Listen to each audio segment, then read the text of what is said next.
Okay, now I've been able to reboot the system, and I've now got information that I would like to share with us, lórí ọ̀rọ̀ Kogi State.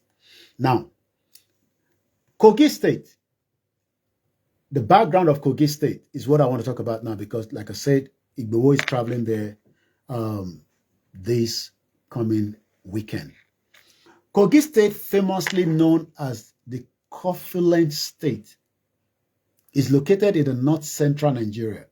That is a lie. That is a lie. Okay, Motiri, okay, Eshegoni, Mr. Gbadamosi, Ekarosa.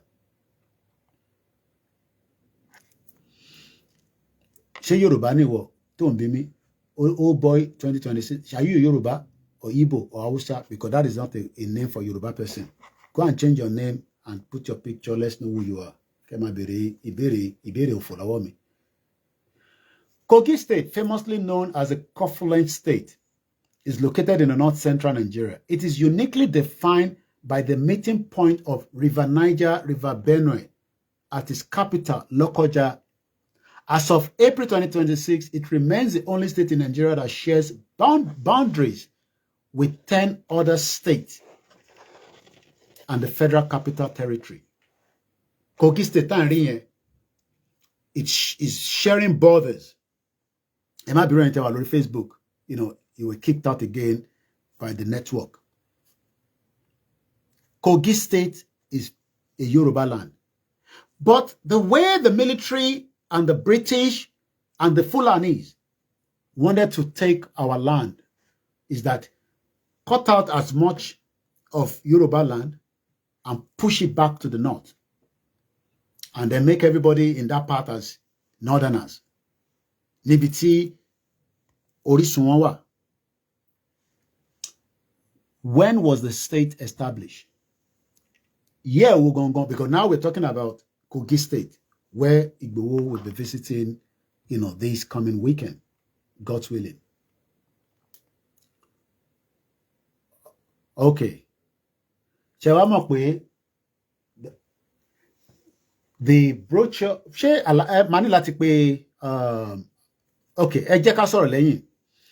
now I know who you are, because that name wasn't reflecting, you know. Kódà mo tẹ̀ rí mo bá àwọn magazine kan pàdé nígbà tí mo lọ sílé màmá mi tí a lò fún.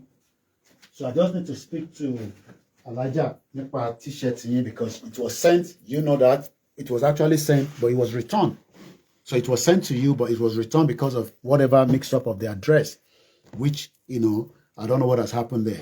But notwithstanding, this was, I mean, these are more, this is about 4 magazines. So it could be available, but the shirt might be probably something, you know, Alaja I will have to speak to, you know, Alaja Quinara. So this was when Igboho had his birthday in London, you know, beautiful magazine. So magazine what? So but you know that it was posted to you, but for whatever reason, you know, it was returned back for mixed up of address. So bẹ́ẹ̀ money láti ti máa dá àwọn idiot lóhùn kò ṣe bọ́ ọ́n ní máa dá lóhùn àwọn buffoons. Now, let's come back to, no, she didn't send it back to me. I never received it. She didn't send it back to me. But I will make a follow-up and ask her what has happened in terms of, you know, Tobashi Nilowo. But now it's going to cost extra again, you know, to send it. Or Beatoba Mawas America, Beataba Rentumbo, to live. So, but definitely you will get it. You will get it. Magazine, Kogi State was established in 1999. I don't want to be distracted again. You know, Mutiget message, Kogi State was, you know,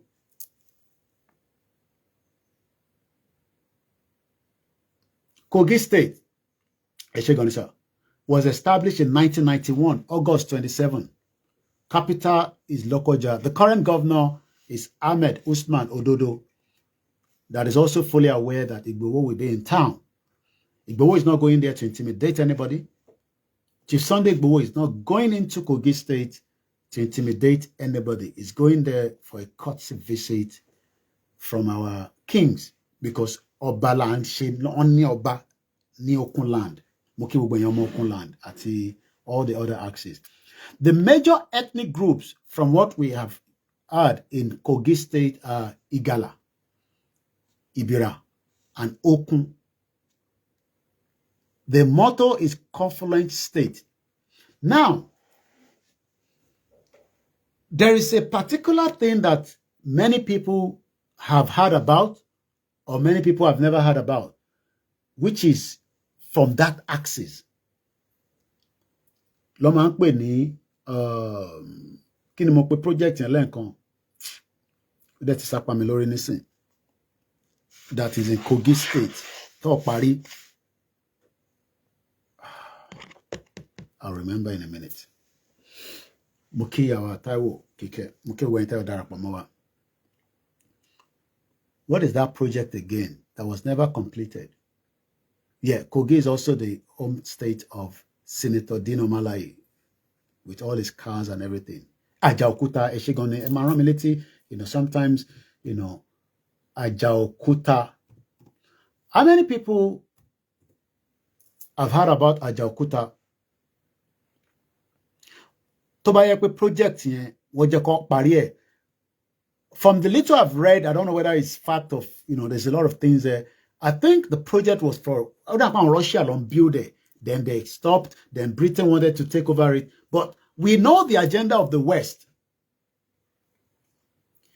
How can Iran ton jagun lọ́wọ́lọ́wọ́ nísìn tó sì ń jagun wọ́n mú náà lọ níbẹ̀? Let's find out kí ni megawatt tí Iran lò. Iran megawatt in terms of their electricity. Mo kàn fẹ́ wo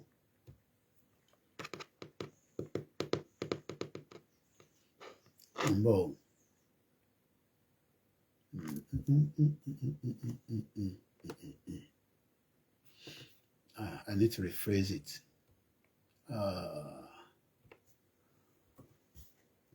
What is the total megawatt? What is total megawatt? Megawatt. Tyranny law. As early of 2026, Iran's total installed electricity generation capacity. This is where we must open our minds and say, yes, we want to exit Nigeria because it has not favored the southwest part of Nigeria in whatever ways.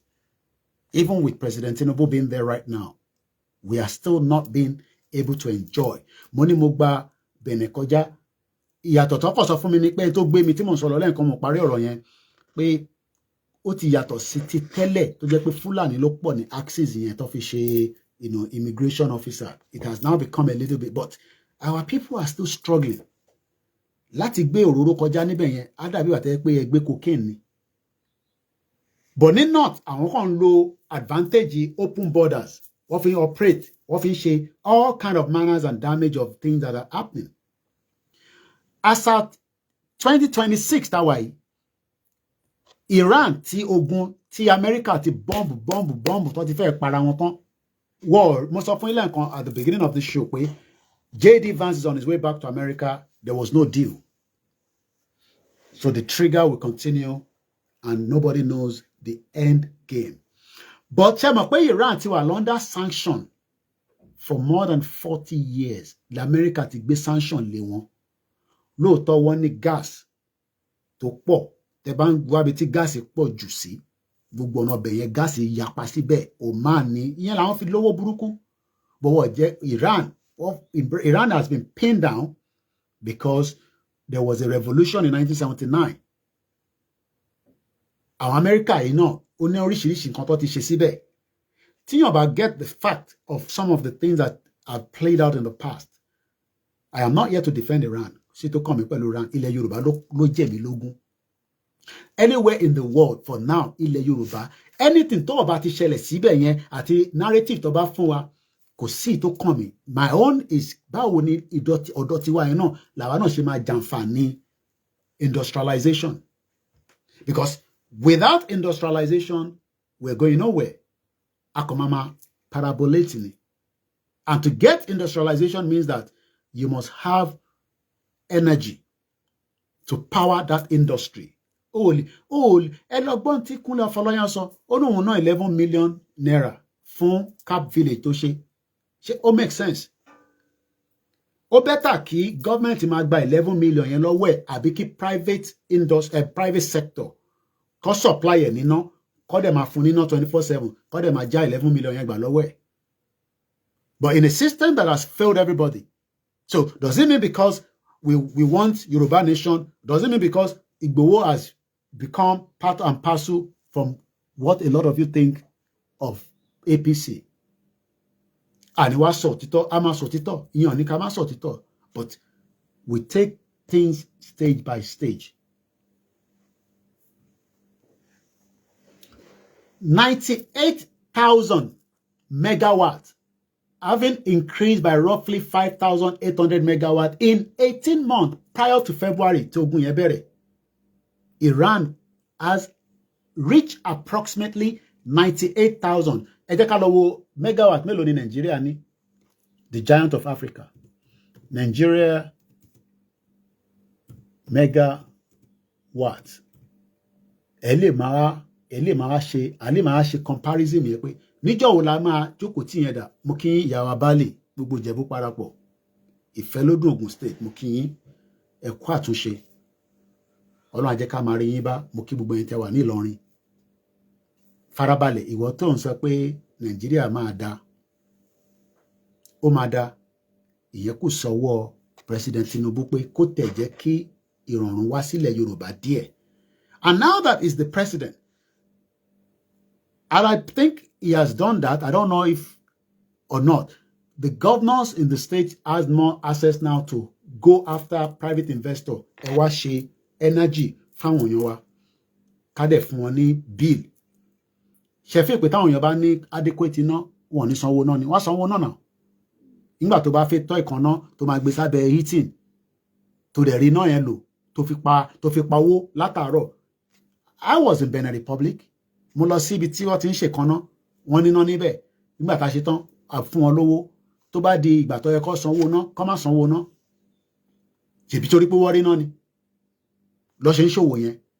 Táwa náà bá níná ọ̀pọ̀lọpọ̀ private, small, big, scale, ìwọ ló máa wá decide pé ọmọ iná tí mo ní, màá ṣe bread débi pé màá supply bread débi pé màá ṣe pure water, màá ṣe this, màá ṣe that.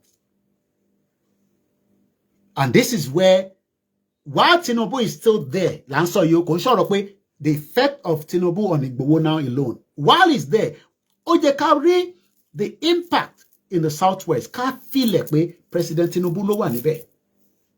And that's why people have been saying, President Tinubu impact here. But does that mean that we should not engage him? We will engage him. Ẹgbọ́, ṣé ti gbọ́ tí mo sọ lẹ́ẹ̀kan tí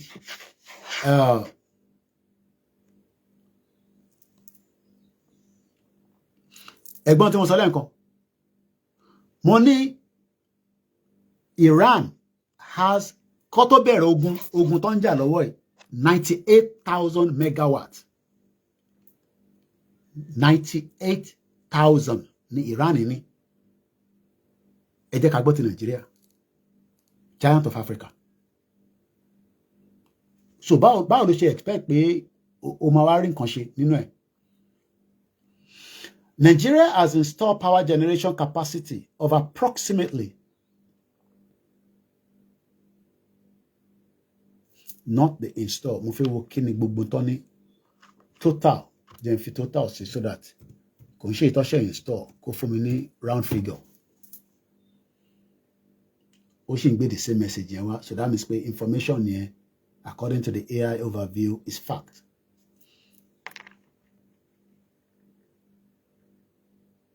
Nigeria total installed electricity generation capacity is approximately 13,000 megawatts to 14,000. And to bá mọ mass, ẹ bá mi yọ 98,000 kúrò nínú 14,000. Remove minus 98,000 from 14,000, the giant of Africa.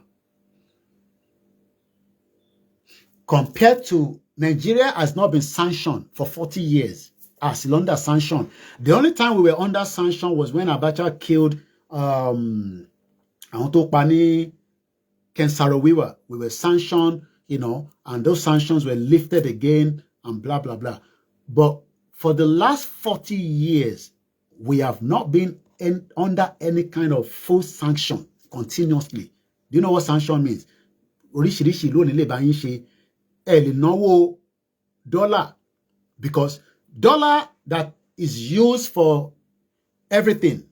You'll be wondering why. Kí ló dé tó yẹ pé sí ní America gbogbo nǹkan ló ń gauge by dollar, because Saudi Arabia àti America ti ṣe deal for many years back pé fún yín ní security, the same security tẹ́yìn sá fún. Saudi Arabia gan gba security lọ́wọ́ America.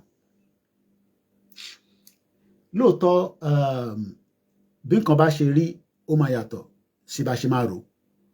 Ohun èmi náà pé kí a ti délẹ̀ lérí, tá bá ti délẹ̀ lérí àti ní máa wà ní gbogbo bí tá wà yìí. But the fact, mo kẹ́ Ayọ̀mí Kúndámíjù, mo kí gbẹ̀yìn tá wà lórí ìjókòó. We don't need to do the mathematics like that. How can 13,000 watts be enough for 200 million people? Failure. Now, can we blame President Tinubu for the 13,000 megawatts? In reality, can we blame him? Maybe yes, he's the president. He promised us electricity. He promised us electricity and security, but he has not delivered. But in 3 years, prior before his tenure, it was still an APC government of Buhari for 8 years. Prior before that, do you know how long the PDP for Alori Oye? During Obasanjo from 2007, Obasanjo gbe títí dé 2008. Yaradua, Shotide, Shotiku, Onode, Jonathan. How much was squandered and wasted for that electricity project? Iran tó wà ní under sanction for 40 years. Wọ́n ní enough láti fi power industry wọn. You think America is happy that they have such capability? Let's just have an open mind and forget about involvement of Iran supporting their Hezbollah, the Yemenis, operating whatever capacity to terrorize from whatever we have been told. But even with their sanction and the blockage, Iran has been able to prove that they can still develop.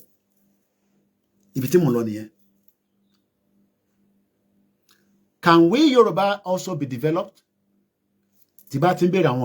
Yes or no answer ni. Ṣé àwọn ọmọ Yorùbá ṣáwa náà lè wà develop? Yes or no? I'm waiting for answer. I believe it's yes. Kí ló dé tá wá develop? Ẹ ṣé bàbá mi Gani Olóyèdé wọ́n ní capital yes. Afọlábí Káyọ̀dé wọ́n ní yes. Bàbá mi Bámidélé ní yes. Àwọn tó wà lórí Facebook, àwọn kan ń gbọ́ bọ̀wọ̀ respond. Àrólé Oòduà ó ṣé kò ní bàjẹ́ fún ẹ. Only if we are out of Nigeria. Tá bá ṣì wà nínú Nigeria, bí President Tinubu bá ṣì wà níbẹ̀, a lè develop. Kò ṣe pé nǹkan kan a lè develop. A sọ pé a nífẹ̀ẹ́ sí bàbá Tinubu based on freedom. Kò mí pé a ní sọ fún bàbá Tinubu pé ẹ lè ṣe tẹ́ bá dánwò àwọn Fúlàní máa bàjẹ́. Wèrè làwọn Fúlàní, wèrè burúkú. Tẹ́ bá ń gbọ́ wèrè àtàsínwín tá gbọ́dọ̀ bá ní kankan ṣe papọ̀, òun ni àwọn Fúlàní. But imagine Iran that has less access to technology. Wọ́n develop technology tí wọ́n. Ṣé mọ̀ pé nígbà tí wọ́n ń ja ogun yẹn lọ yìí, America blow a medical research center tọ́nú tí exist for 150 years. Ẹ ṣé gan bàbá mi Aziz Wahab lórí Facebook. Àwọn èèyàn gbọ́ mi mọ́. America ó destroy research center. Àwa náà ní research center ní Nàìjíríà náà bí ní Ìbàdàn. A máa ń gbọ́ IIT kí la máa ń gbọ́ yẹn Institute of kinní kan táwọn Fúlàní lọ láìpẹ́ ìtọ́ lọ ṣe jàǹbá. Ẹni tó gbé lọ ní Sàmọ̀ bí ó ti pa bí ó ti dá padà sílé. How do we develop Yoruba land while Tinubu is there? And can it be sustainable after Tinubu has left? After the President Tinubu bá ṣe tán, can Yoruba land still be developed if there is a change of government in the near future? Prince, yes, only if we make ourselves independent nation as Baba Olowo develop Yoruba land for he dedicated with his followers. President Tinubu, Eshegoni Yawatoyi, Eshegoni Ma. Thank you so much for those of you that, because when we are engaging, we mean that in Tajon Barawa soy and respond.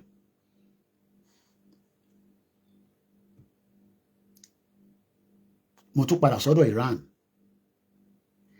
The kind of development tí Iran ti ṣe, níbo ni wọ́n ti ń rí àwọn owó yẹn tó fi ń ṣe?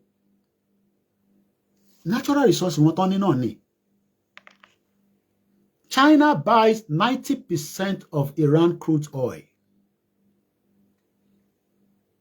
90%. Ayomi Kudamiju, Fulani wants to live in Stone Age. We, the Yorubas, are looking to the future. We need freedom from Nigeria. Kí lẹ rò pé America ṣe sọ pé òun máa dá Iran padà sí Stone Age. Òun máa make sure pé òun cripple yín pátápátá. Kẹ́tẹ́ tó gbéra padà after to another 50 years. Iran ní máa bọ̀. Wọ́n rí díìlì ṣe lẹ́yìn Pakistan báyìí. Tá a bá fọgbọ́n àti òye ṣe ń tá gbé dání táwa dá fi gba Yorùbá nation it will be loss of lives, and we don't want to be crippled by any country around the world, especially America. Yes. I don't think we want to get a Yoruba nation where America will cripple us. I don't think so. As much as hate it or like it, America's influence in the world is still there. So we would rather have a country like America, maybe UK, China would accept. But while we are still heading towards that, we must push for the development of Yoruba land. But that development cannot really materialize based on evidence basis. Tatiri. How can you say you are doing Kilichi for 15, 20 years? Machine to machine Kilichi, le for 20 years. Ajakuta, a local government area in Kogi State. Tí bàbá wa Igboho máa lọ ní next week. Gbogbo ẹni tí Ọlọ́run bá ní ó wà tẹ́lẹ̀ fún wa láti fi ṣe transport and feeding fáwọn staff mi. Naira lè bá send ni, pounds náà lè bá send ni. We will appreciate that donation voluntarily, and we are going to be grateful because we need that support. Let's come back again. Kogi State. Ṣé mọ̀ pé Kogi State fúnra rẹ̀ ó lè feed the Southwest? How many of you know that? Mo gbọ́dọ̀ ṣe coffee. I'm feeling natural. Pé kí n fi nǹkan kan sẹ́nu. Màá ní láti ṣe coffee. Because aago mọ́kànlá ṣe fi lọ lù. Mo kí bàbá mi Gani Olóyèdè. Tinubu should learn from Baba Obasanjo. Every effort was useless. He wants to do a lot. Tinubu wants to do a lot, but ṣé mọ̀ táwọn Fúlàní yẹn ṣe, wọ́n kàn ṣe bí ọ̀dẹ̀ fún Tinubu báyìí ni. Ṣáà ṣe tán. In tó bá ní o fẹ́ ṣe, ṣáà ṣe, but tó bá ti ṣe tán, o gbọ́dọ̀ pè padà fún wa o. Let's come back to Kogi State. Kogi, ó jẹ́ kó máa feed Kogi ó yẹ kí Kogi dàbí Lagos State.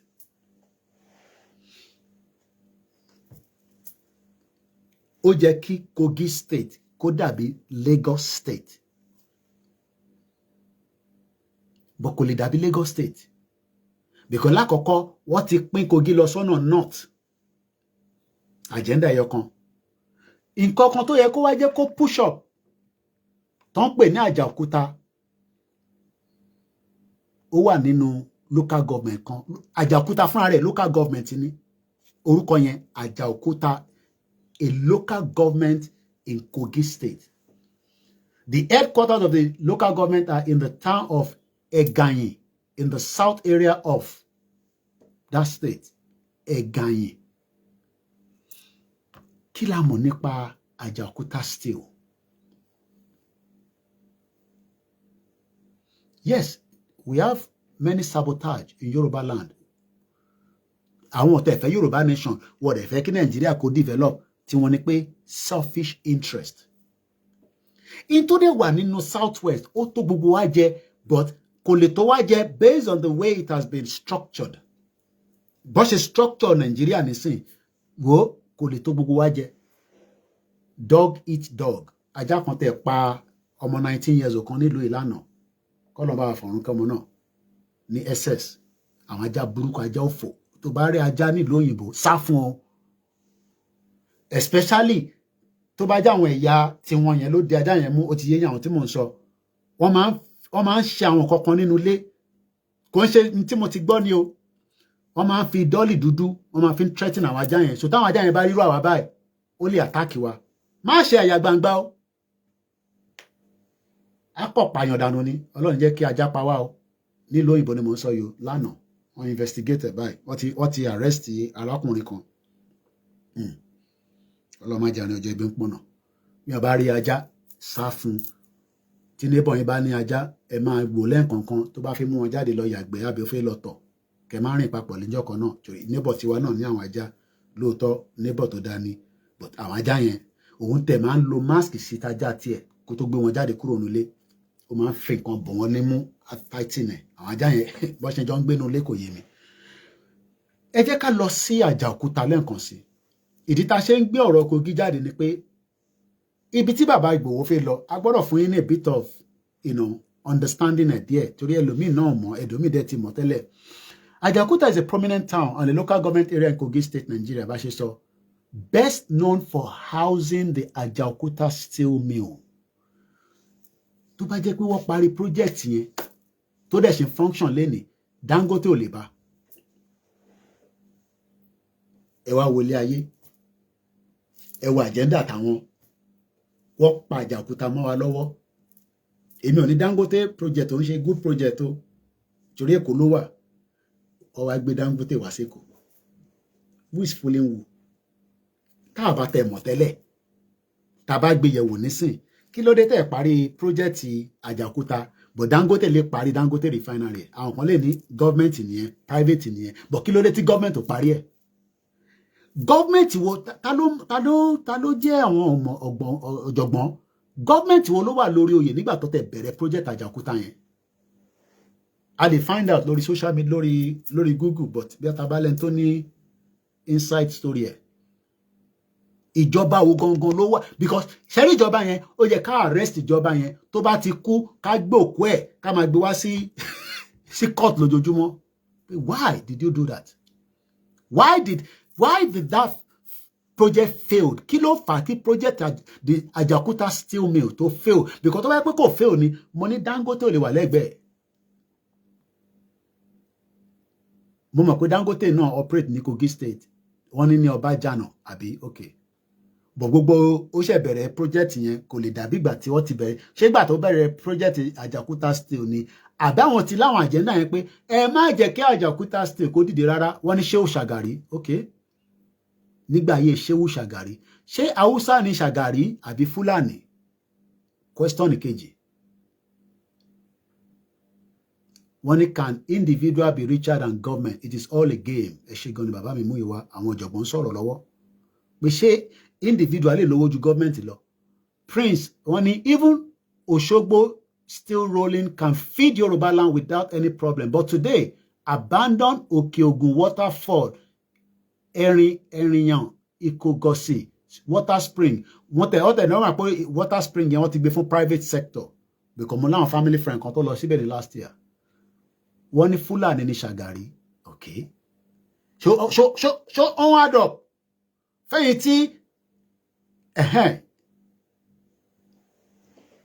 wọ́n náyé Ṣéwù Ṣàgàrí ni wọ́n jẹ́ kó rí Àjàkúta steel project ṣe délẹ̀ àwọn wo ni Ṣàgàrí ń bá ṣe níjọ́ náà lọ́hùn àmọ́ kó ń bá Britain ṣe àmọ́ just like bí Buhari náà ṣe bá wọn ṣe President Tinubu náà ti ń bá wọn ṣe Baba Mikade, please try and educate yourself adequately before commenting on issues. Don't compare Dangote's success with Ajakuta failure. Government ventures are failing all over the world. Kí là ń sọ kí lè ní sọ. Bí a kẹ́ rewind tí mo sọ. Tẹ́ bá rewind, get tí mo bèrè. Àwọn èèyàn ti sọ ní bíbá pé government gbọ́dọ̀ lówó ju. But mo ní kí n rephrase. Why did they fail? Ta ló wà lórí oyè? Wọ́n ní Ṣàgàrí. Okay. Ta ni Ṣàgàrí? Fúlàní. Kí ló dé tó ṣe fail?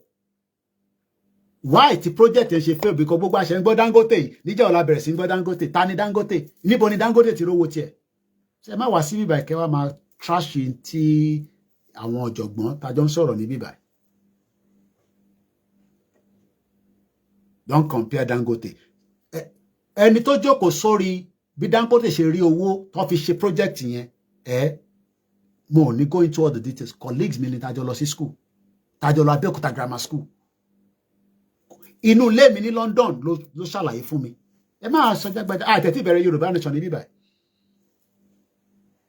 báwo ni Dangote ṣe rí owó tó fi ń fund project yẹn ibẹ̀ kọ́ ni mo fẹ́ lò torí ọ̀rọ̀ Dangote kọ́ ni mo mú wá ọ̀rọ̀ Ajakuta steel ni mo wá sọ̀rọ̀ yìí lórí kí ló dé tó ṣe fail. What is the hidden agenda? Okay, let's even assume that kò sí agenda kankan níbẹ̀. Can President Tinubu revive Ajakuta? That's another question. Yes or no? Tí bá ti ní yes or no, ẹ lè wá máa fi analysis sí lẹ́gbẹ̀ẹ́ àbí write up. Referendum question. Can President Bola Tinubu bring back Ajakuta steel? Yes, he can. Okay. Yes, odi méjì.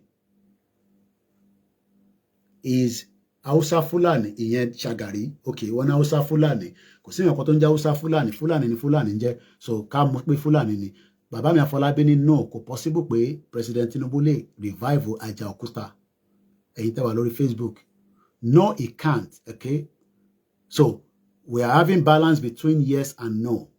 I need to say more answer. No, due to corruption in the system. Mr. Koiki, the guy is Fulani. Why comparing Ajakuta with Dangote? I'm not going back to Dangote. Let's focus back on Ajakuta because get message me. I don't have to compare Dangote. In terms of níbo ni Dangote ti rówó ẹ̀. Nigerian government ló back Dangote tó fi rówó tó fi ṣe project ẹ̀. Gbogbo kó ń lọ yáwó níta yẹn story for the gods ni. What I'm asking now is, can President Bola Ahmed Tinubu revive Ajakuta within the space of campaign till on so he's likely not to be able to touch it? If he wins back the second term, can Ajakuta be one of his projects and revive it? And let's see how much he can do with the 4 years he would have if he wins. I don't know whether if he loses, Peter Obi will be interested in Ajakuta or Atiku might be interested. We don't know. So let's just focus on President Tinubu. I have heard about it that Russia were there to build Ajakuta for Nigeria, but the Western dominants were the reason Ajakuta project stopped till date. I know that as well. But Russia knows she project in law. Could we now go back to Iran? Russia was helping Iran in some part to develop while America was blocking Iran for 40 years. Yet, Iran has 98,000 megawatts today. Nigeria has 13,000. Somebody says, Arole Odua, all business companies of NK Abiola was run for Dangote to the rise up. Ulori Buruku Obasanjo did that. Okay. Prince Adewale said, yes, President Tinubu can revive Ajakuta. If President Tinubu revive Ajakuta, it will be of interest for the Southwest. Lọ́jọ́ wájú. Whether the funding is available now, because that project, I don't know where they're going to start, because that project has been abandoned for decades. So it seems that the agenda to destroy the Southwest has not left the heart of some people, whether they be Fulani, Hausa, Igbo, or the West. Because our development to become an industrialized, part of Nigeria is not going to happen while Tinubu is in office. So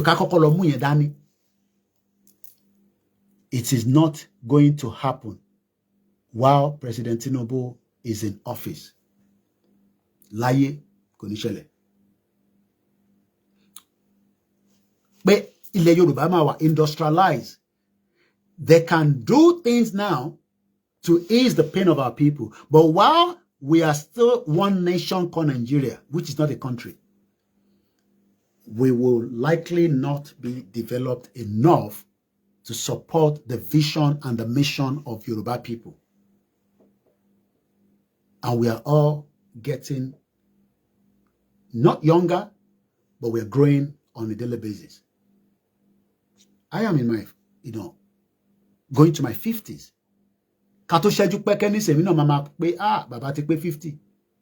Àìdẹ̀ tí rí vision ní ilẹ̀ Yorùbá nínú Nàìjíríà. So báwo la ṣe wá fẹ́ rí vision yẹn àti pé nígbà wo la máa rí vision yẹn. I might come back in the afternoon so that we can just put full stop for it here. Bí a tó bá di ìrọ̀lẹ́, a padà wá again. Ìrọ̀lẹ́ mọ́ alẹ́.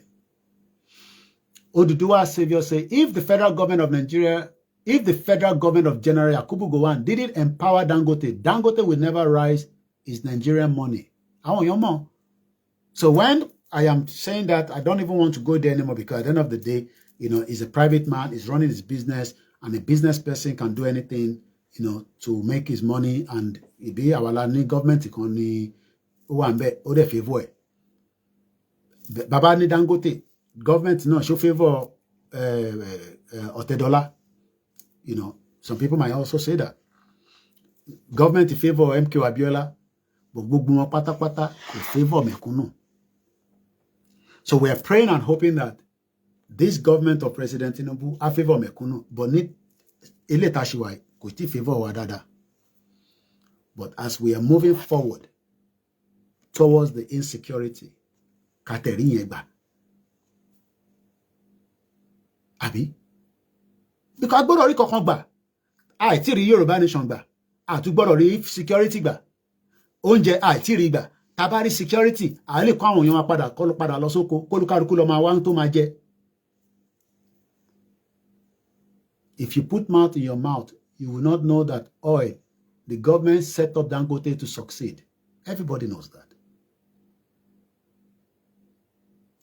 So lẹ́ẹ̀kan sẹ́yìn yẹn wa. Another one during Obasanjo funding third term, Obasanjo empowered Dangote, sold Oshogbo steel rolling mill to that Fulani boy. Aye Onida. Okay. Yes, Tinubu can do it. Anike Bolanle Eshegonima. So just to give you the AI overview of Ajakuta, then I'm going to wind the program down so that we can call it a morning, and then some of you can go for your service as well. Ajakuta is a prominent town and local government area in Kogi State, Nigeria, best known for housing the Ajakuta Steel Mill, the largest steel plant in the country, located on the left bank of Nigeria. The town is a strategic industrial hub with a rich cultural history involving the Igala and Ibira ethnic groups. Ajakuta Steel Company, the current status. The steel complex remains the centerpiece of the area, though it has famously never reached full operational capacity since construction began in 1979, when Iran had a revolution with the US. Is it adding up? While there was a revolution in Iran in 1979, the West cut out Iran from the rest of the global world in terms of the market. But imagine Iran in 2026 has 98,000 megawatts. Nigeria tí ó ń ṣe Ajakuta láti 1979. Tí ìrojú to Ajakuta 13 megawatts. Then ní gbogbo Nigeria ń lò 200 million. The giant of Africa. They play. Ṣẹ̀tìrí yàtọ̀ nísìn. Ṣẹ̀tìrí reason tí mo ṣe máa ń fẹ́ gbé ọ̀rọ̀ international wa ká compare pẹ̀lú nǹkan tó wà ní on the ground. So that kí èmi àtẹ̀yin kájọ wá jọ gbé yẹ̀wò bí ọ̀jọ̀gbọ́n. Because while America blocked Iran for 40 years, Iran was still developing based on the resources. The resources that were not banning la ma fi develop ara wa.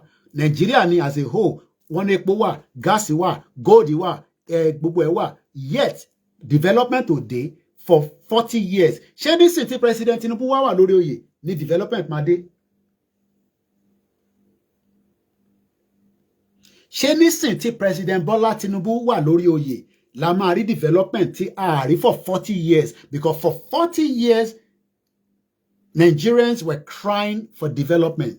It never happened. But the same Iran tó wà ní under blockage of many things tí wọ́n jẹ́ kó rí nǹkan kan ṣe. They were developing themselves. They were doing everything themselves. They were pushing more professors to study, do research, do this, do that in their own language. Official. Because Iran is an English country. Language tí wọ́n lọ fi operate, lọ fi ṣe university. Kò bá jẹ́ kéwú náà ló ń lò. Language tí wọ́n nìyẹn. Àwọn ọ̀dẹ̀ ń ṣe kéwú, à ń ṣe Arab, à ń ṣe Arabo. Ọmọ Yorùbá ni wá. Kí ló dé tí àwa wá sọ pé in tí ilẹ̀ Yorùbá máa fi tẹ̀síwájú, àwa wà against it. You can see that it will take a very long debate láàrin Yorùbá nínú Nàìjíríà. Ẹ jẹ́ ká pàdé ní later nírọ̀lẹ́. Àwa gbé láti bẹ̀.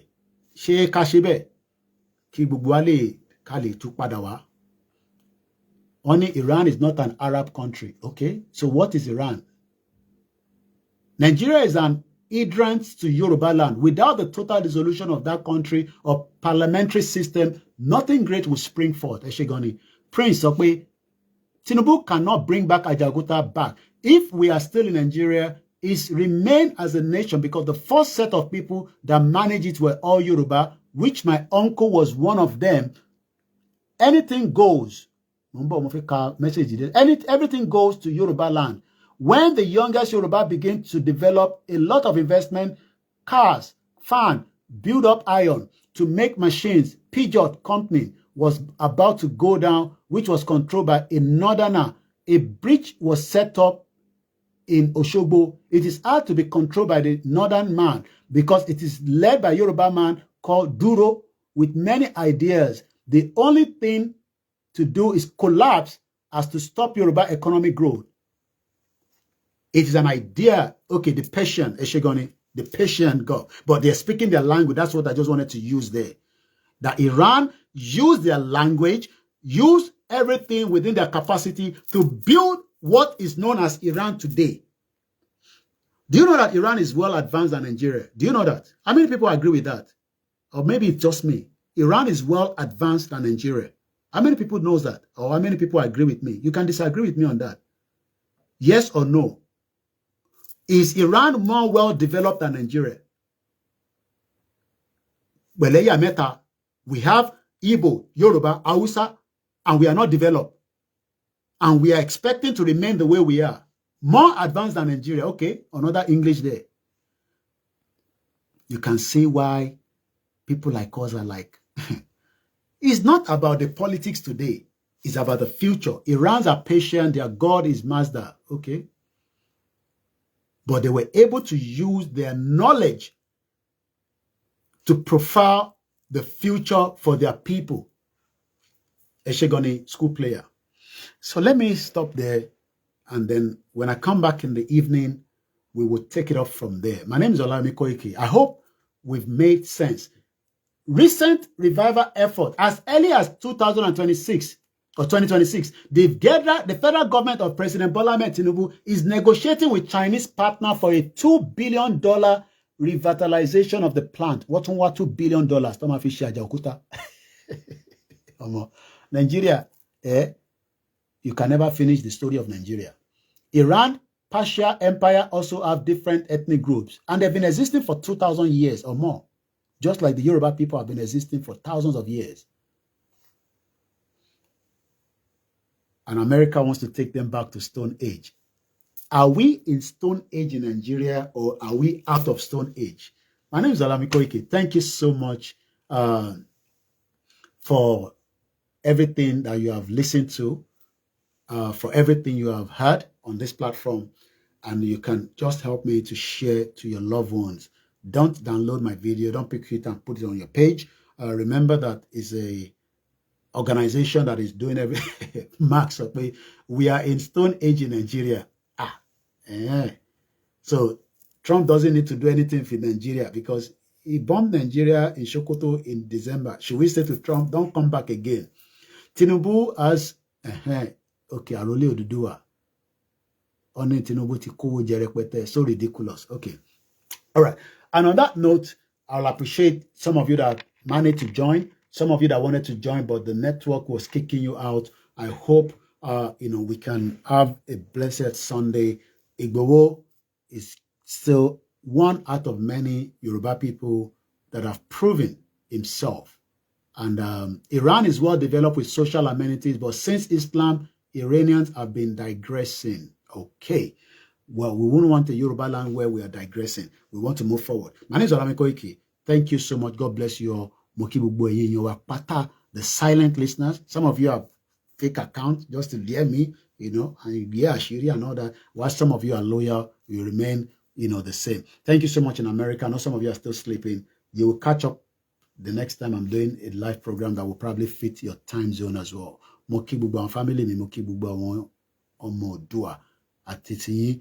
UK. If your son, daughter involves in gang, do everything possibly best to stop them so that we don't lose our young ones. Very, very important. Yes, Tinubu and his executive council met the Chinese and Russia, discussed about to revive Ajakuta, but I think the discussion later failed. Well, that's why I said I hope that when he comes back, if he wins the next election, maybe he can use Ajakuta just as the coastal rail to push the next way. Religion is a scam, okay. Iran was such a great empire until the stories in the Bible, the Greeks empire brought them to their knees. Yemi Fatoke, Shegoni. I know some of you have commented towards the back, Olaniwaju. If I didn't mention your name, please don't be upset. I'll be back again, and I'll be giving you the next nugget of everything. I am following what next with America and Iran. The deal was not strike, and it has cost a lot of lives, and lives means a lot to people like us in the West.